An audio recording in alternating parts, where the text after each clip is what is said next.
Hello and welcome back to Football Chronicles. I'm James Cross, and today we're asking a question that has been circulating across every major football newsroom in Europe. Could Julián Álvarez be heading to Real Madrid? And more importantly, should he? Transfer windows are rarely straightforward at the Santiago Bernabeu. Real Madrid don't simply buy players, they construct narratives, they build legacies, and every major signing is scrutinized not just for its quality, but for its strategic logic. So when reports began to surface suggesting that Madrid were positioning Julián Álvarez as a priority target, a move that could cost in the region of 150 million euros, it immediately raised a fascinating tactical debate. Not whether Álvarez is a great player, he clearly is, but whether he is the right player for this particular Real Madrid side at this particular moment in time. To understand the answer, we have to start not with Álvarez himself, but with the structure of the club that wants to sign him. Real Madrid's starting 11, as things stand, is built around two of the most devastating forwards on the planet. Kylian Mbappé arrived from Paris Saint-Germain as the crowning jewel of Florentino Perez's long-term vision, a generational talent who immediately became the focal point of Madrid's attack. Alongside him, Vinicius Jr. continues to be one of the most destructive left-sided forwards in world football, explosive, creative, and virtually undroppable. Behind them in midfield, Jude Bellingham provides goals, press resistance, and vision from a hybrid role that blurs the lines between number 8 and number 10. Federico Valverde provides relentless energy, capable of covering enormous ground across the right flank.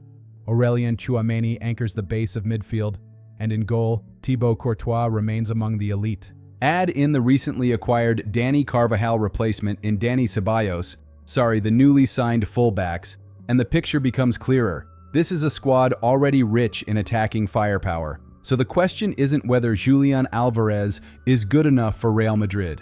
Demonstrably, he is.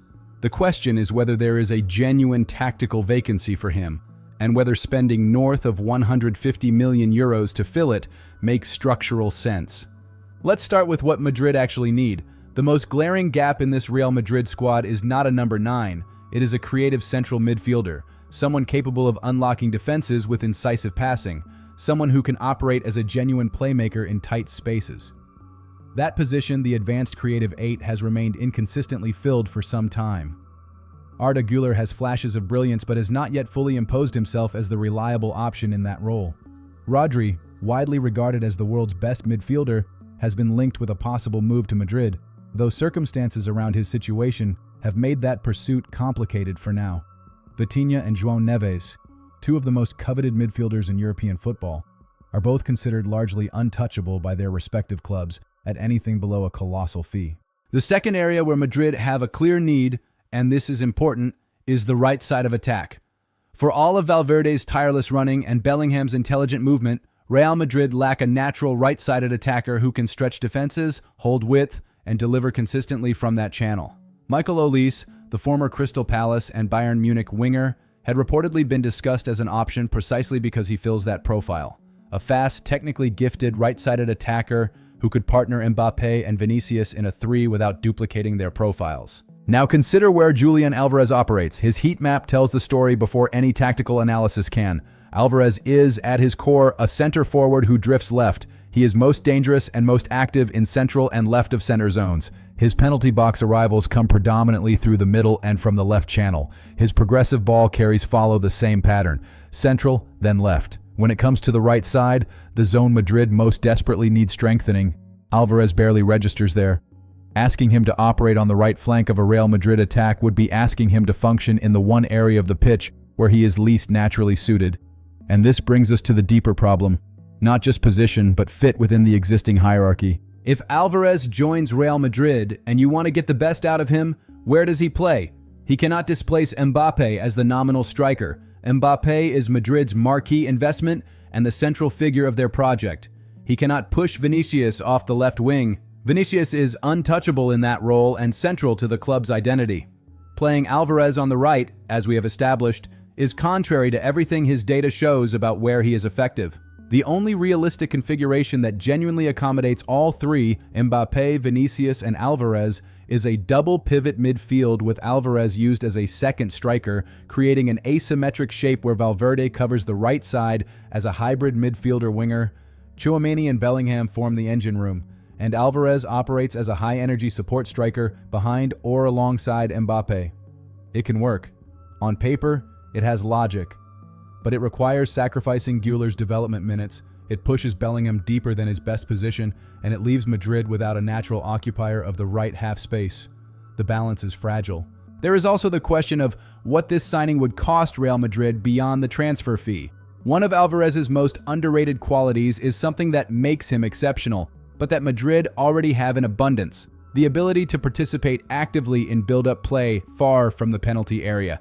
He links play, drops deep, receives with his back to goal, and turns, creates triangles.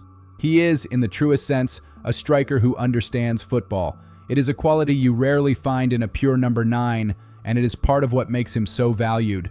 But at Madrid, Bellingham does precisely this from midfield. Mbappé does this from the front. Vinicius does this on the left. The characteristics that make Álvarez elite are somewhat redundant in this specific environment because they overlap with what Madrid already possess.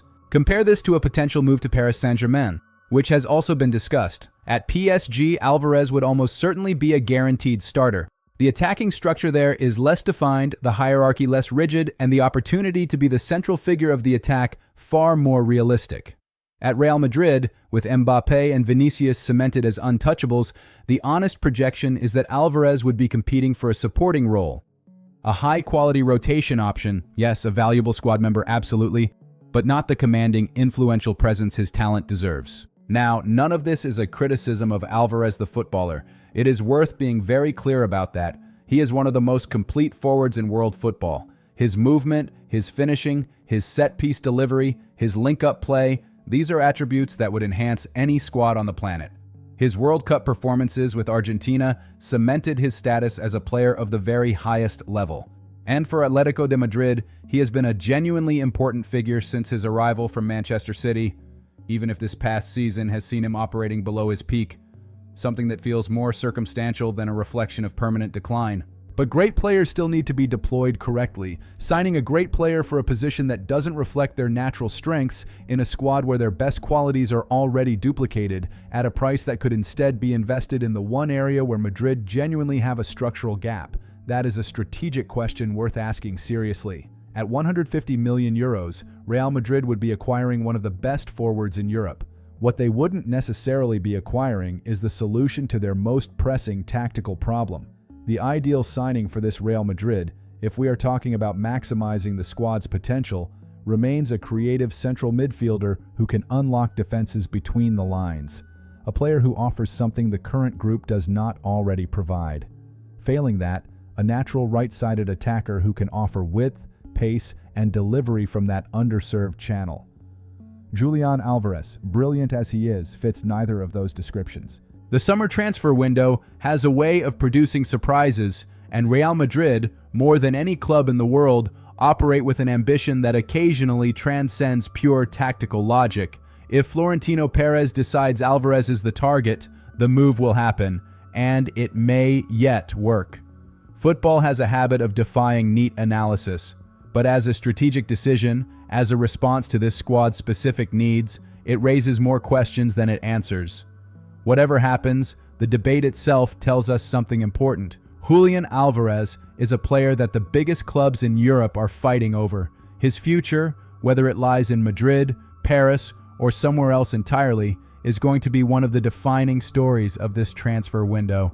Thank you for watching Football Chronicles. I'm James Cross, and we'll see you in the next one.